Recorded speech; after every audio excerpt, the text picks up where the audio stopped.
Hello and welcome back to Crypto Saving Experts, where we talk about the latest cryptocurrency news and take a look at the markets so we all know exactly what is happening. My name is Jess and we do these live streams every single weekday. So if you are new here, please don't forget to like, subscribe and hit that bell notification button. Let's see what's going on. Let's check that everything is running smoothly. Good morning to everybody in the chat this morning. Let's take a look first of all at the price of Bitcoin. Let's see what's going on here. So we have Bitcoin up 0.11% in the last 24 hours. Again, not a lot of movement.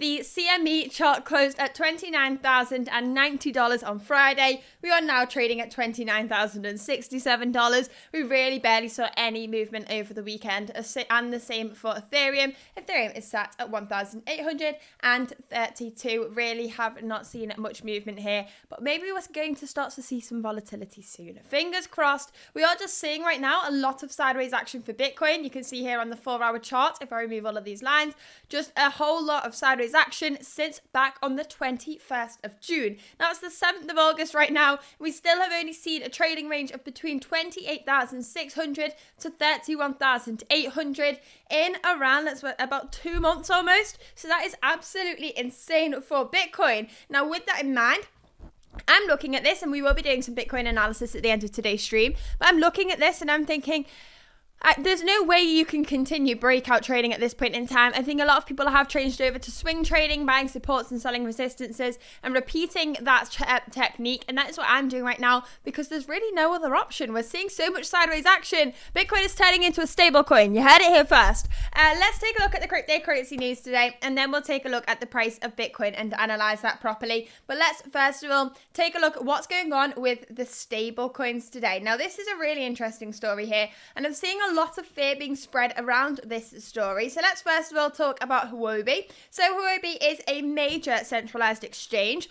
Justin Sun, the CEO of the company, is a big name in crypto.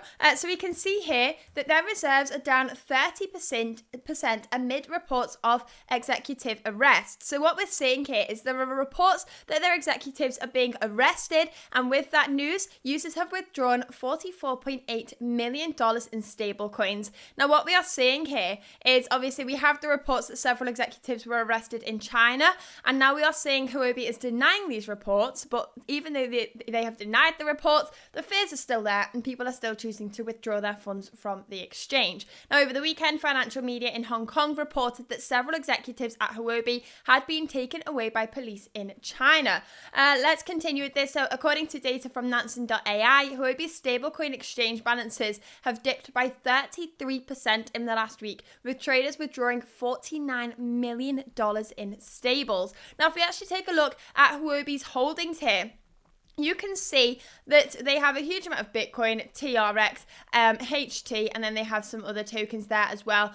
This has raised a lot of concerns from people. So this is on-chain from on-chain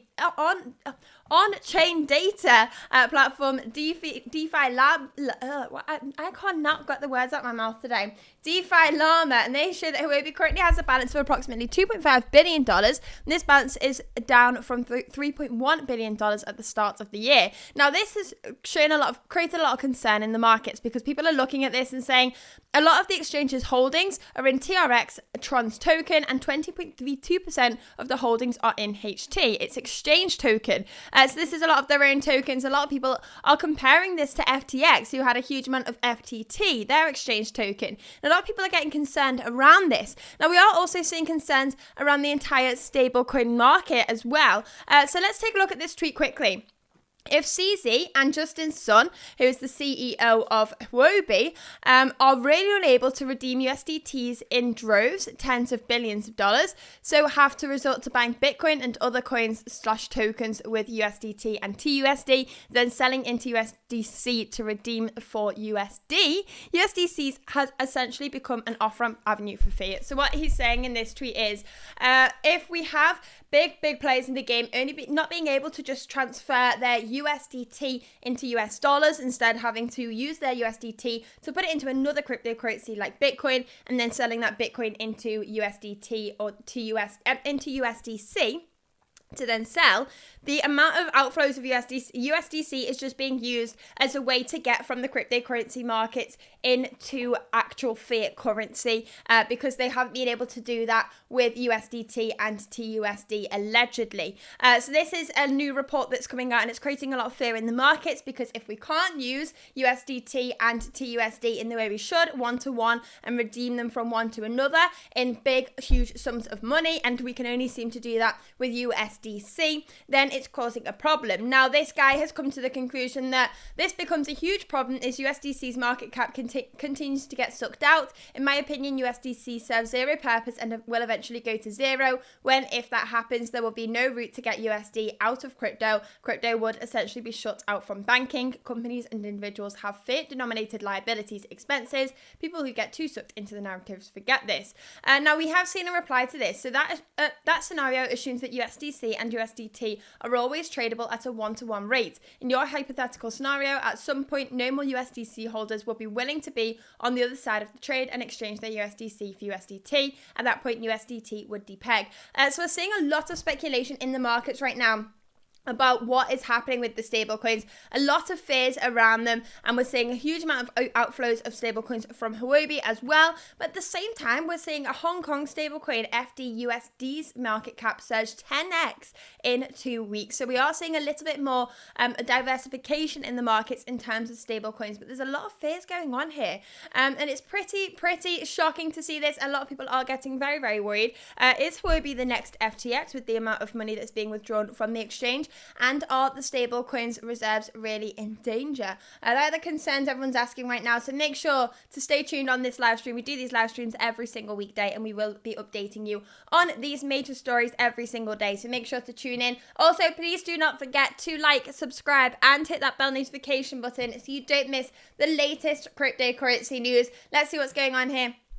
Coinbase beats Q2 estimates amid spot Bitcoin ETF filings. So Coinbase there's been a lot of concern around Coinbase in the last couple of weeks and months. Obviously, the SEC filed a lawsuit against them saying they were acting as an unregistered securities exchange, offering unregistered securities. And allegedly, the SEC chairman, Gary Gensler, had asked the Coinbase CEO, Brian Armstrong, to delist all cryptocurrencies except Bitcoin on the exchange. And Coinbase's CEO, Brian Armstrong, did actually deny that opportunity. But what we're seeing here is Coinbase have actually continued to perform very, very well, and they've beat their Q2 estimates. Now, this has, I believe, got a big correlation to the fact that the Coinbase have been used in the spot Bitcoin ETF filings with major institutions. So we all know by now BlackRock, Fidelity, and many other institutions have filed for a spot Bitcoin ETF within the last couple of months. And at first, the SEC said, no, we need more clarity on this. We need more information.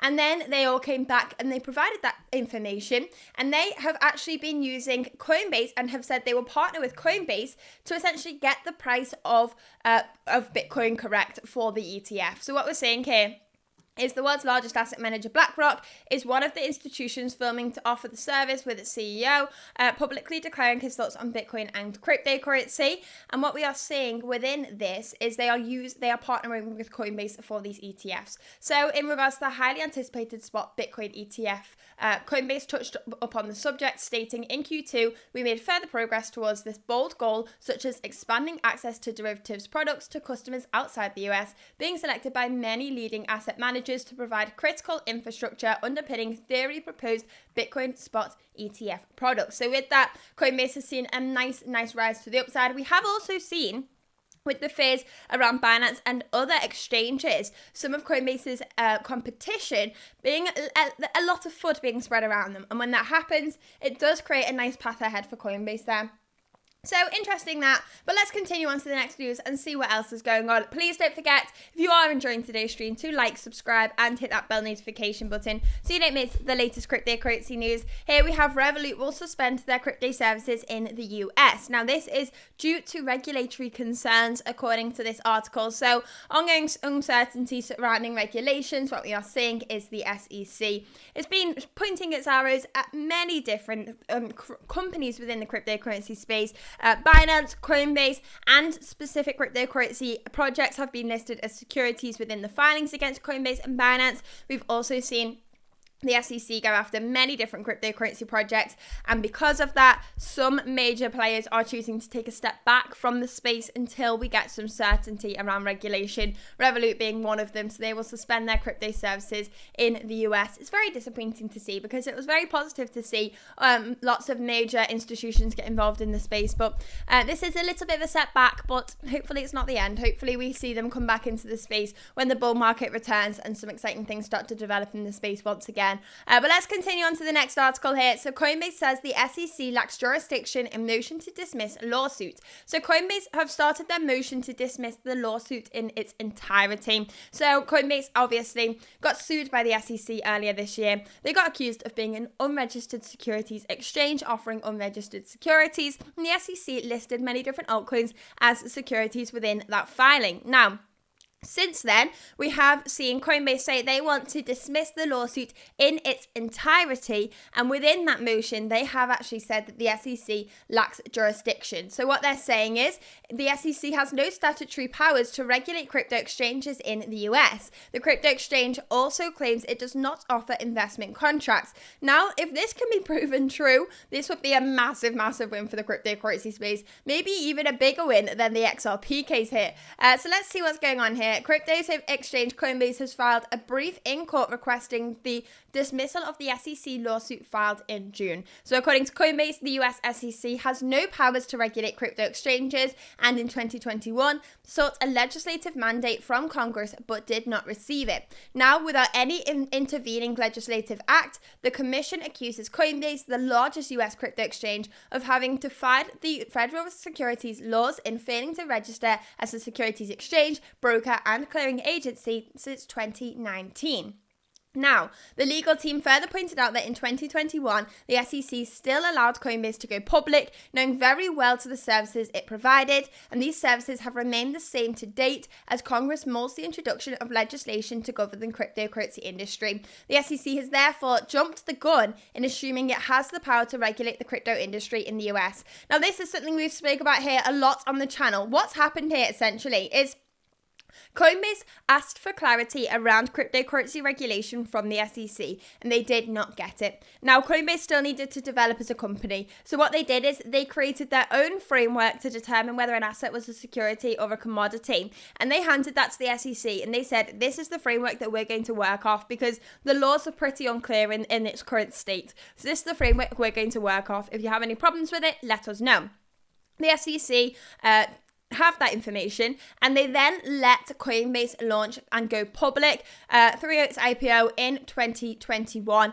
So Coinbase continued to operate as it was. Nothing had changed. They still used the same framework. The SEC knew how they were determining whether assets were securities or not, and everything was going smoothly. And then all of a sudden, the SEC decided they were going to sue Coinbase for offering unregistered securities and operating as an unregistered securities exchange. And Coinbase is saying, how have you let us go to be a public company when you knew the framework we were using to determine whether these assets are securities or not? It does not make sense. The framework hasn't changed, what Coinbase are doing hasn't changed, and the regulation hasn't changed. That's the problem Coinbase is seeing right now.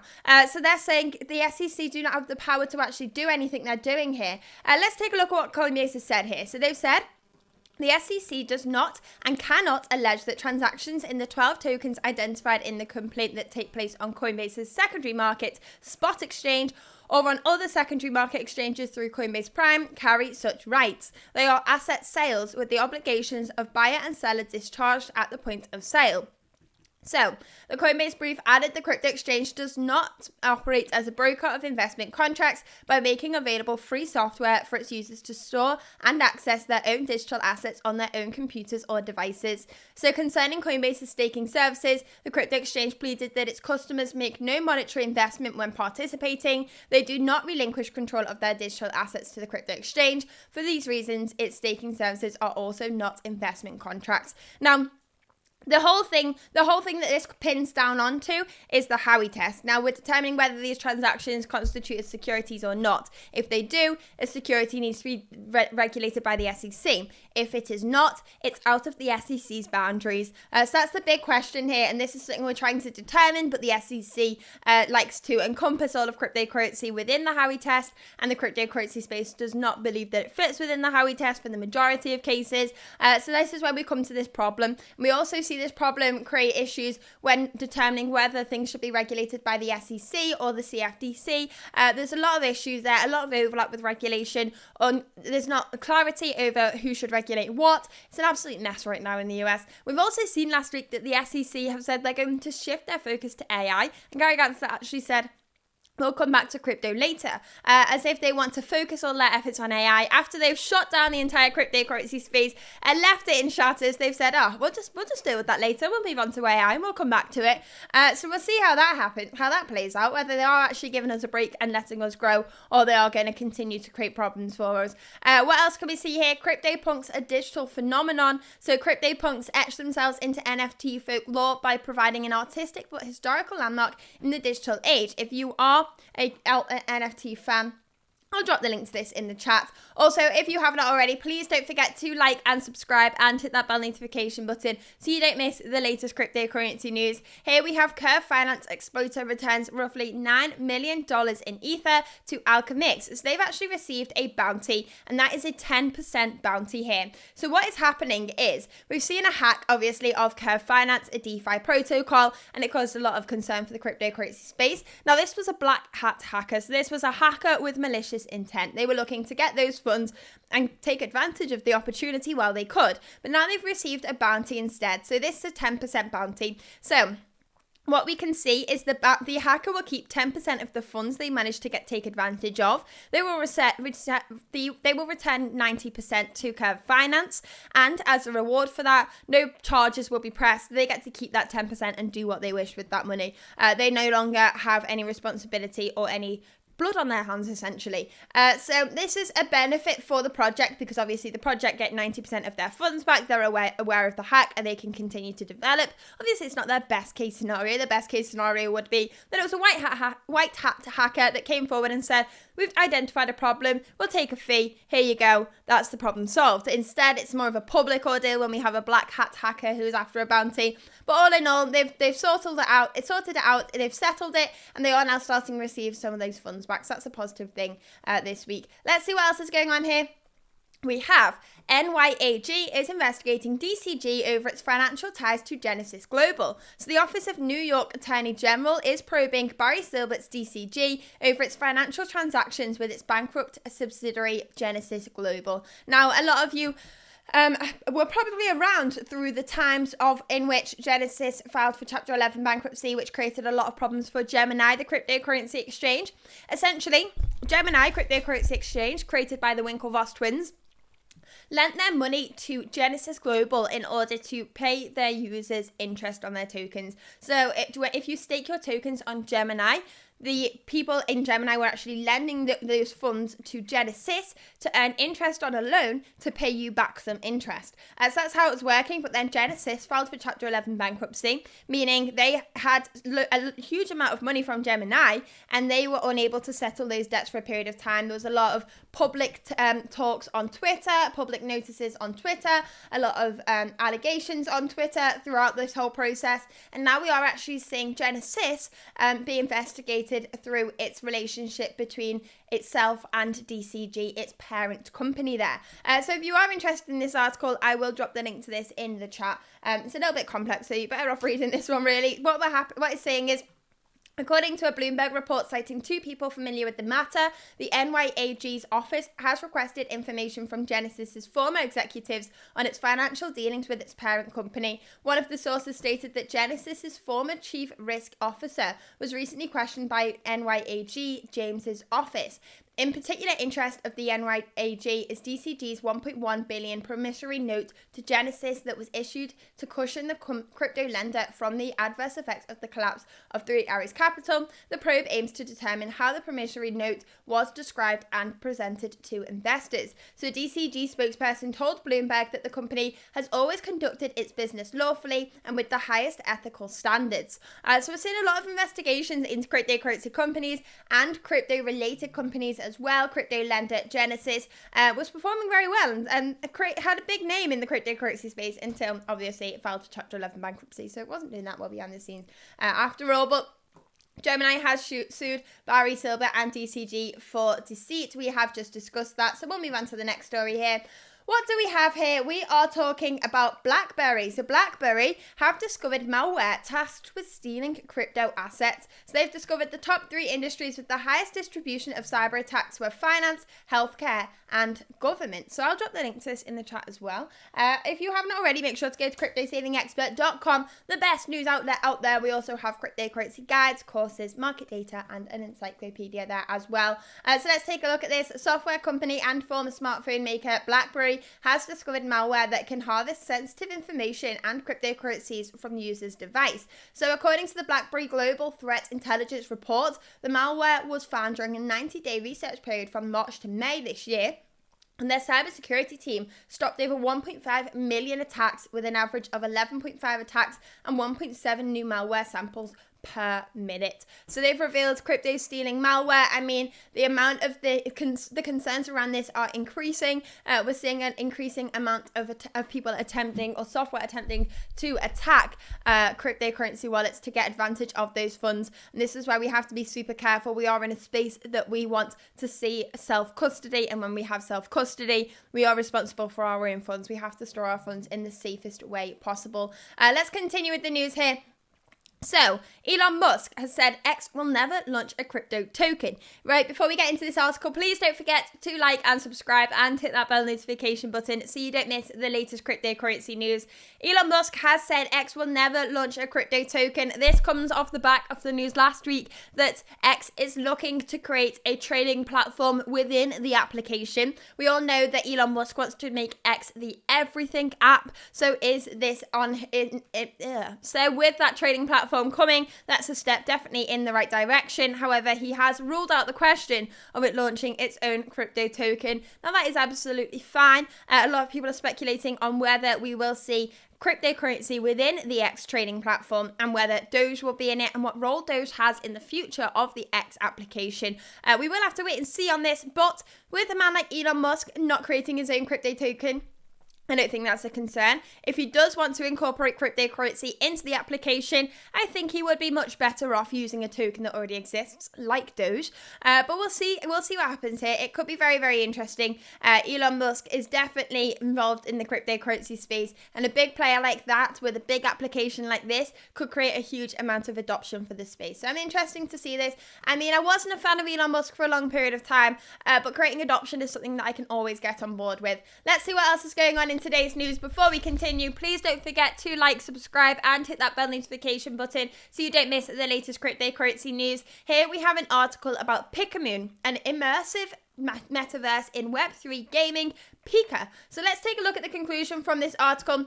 Essentially, this is a play-to-earn game. You can earn NFTs in this game, I believe. They also have a meme coin which they've created utility for. And we've got some snapshots of the game in this article. And we also have information about the white paper. We've done a full deep dive on this company. I would also suggest, if you have any projects that you want us to take a look at, make sure to send them to us, because these articles are really useful for us to do a little bit of a deep dive for you guys and get more information. Whenever you're investing in a project, it's always important to do your own due diligence.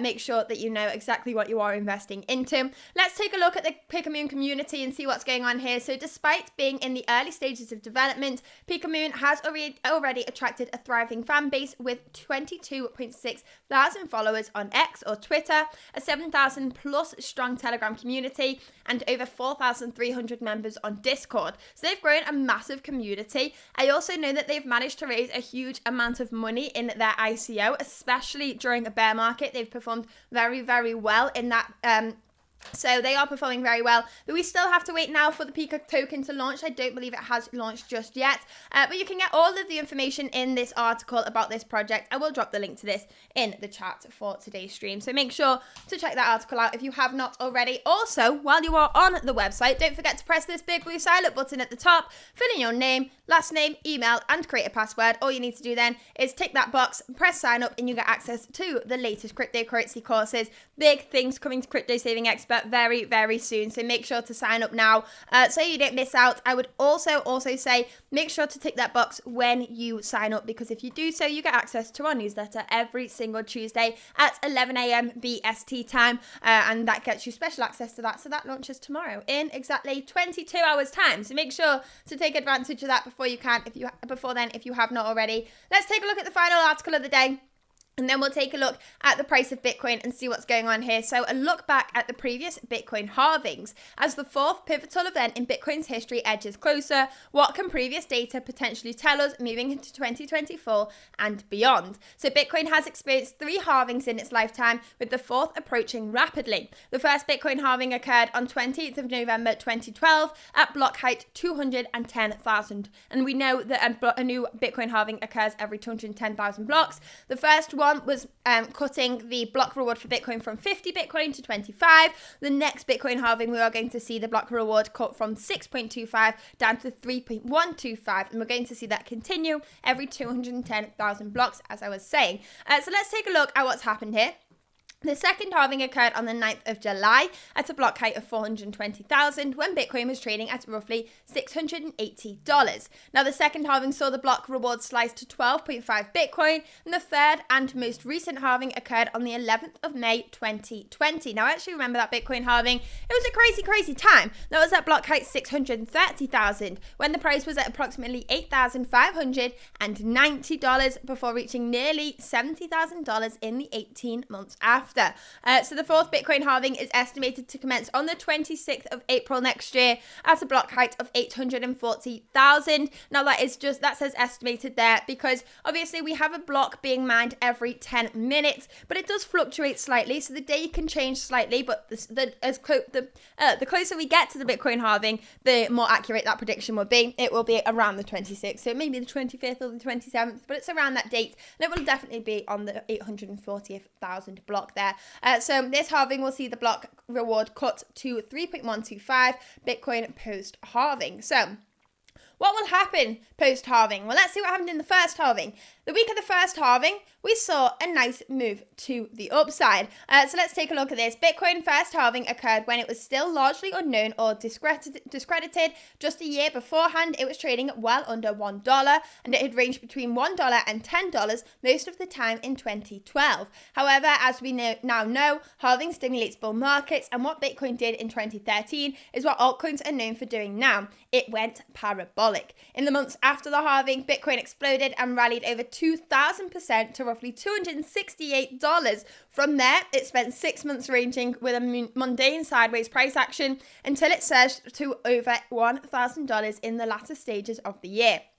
So, from the halving date to the peak, Bitcoin rallied nearly 10,000% in 367 days, just over a year. But as with what follows bull markets, Bitcoin entered a bear market and fell approximately 85% in 2014. Now, obviously, after we saw the second halving, we saw something very similar. After the third halving, we saw something very similar. Are we going to see this after the fourth halving? Well, this is a question that everybody is asking right now. Are we going to see another bull market? Well, I like to work on top of probabilities. When we look at the probabilities we've seen so far, 3 out of 3 halvings have led to a bull market. And with that in mind, I like to think so. I like to expect so. So what we have is if we go to BTC USD on the charts here and we go to the Bitstamp chart, we get the full price history for Bitcoin here. Now I'm on the logarithmic chart. Let's turn that off quickly so you can see we had a halving back here, and then we saw that nice bull market. Then we saw that terrible bear market. Then we had another halving. We saw a bull market. Then we had a bear market. And then we had another bull market. And then we've had a bear market. So what is going to come next?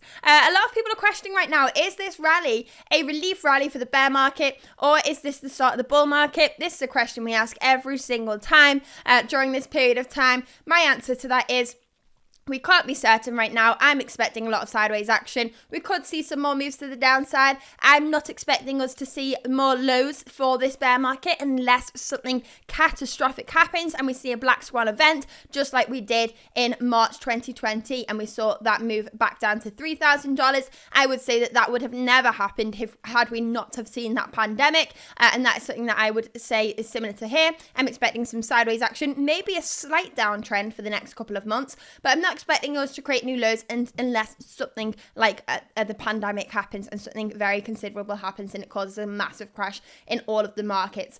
So what we are seeing now is we are seeing that fourth halving in April 2024, and when that arrives, we are going to see a hopefully a huge move to the upside, but nothing is certain yet. We have to see. I'm just working on probability. Let's take a look at some indicators and see what's going on here. So let's add the MACD and let's add the RSI to this chart.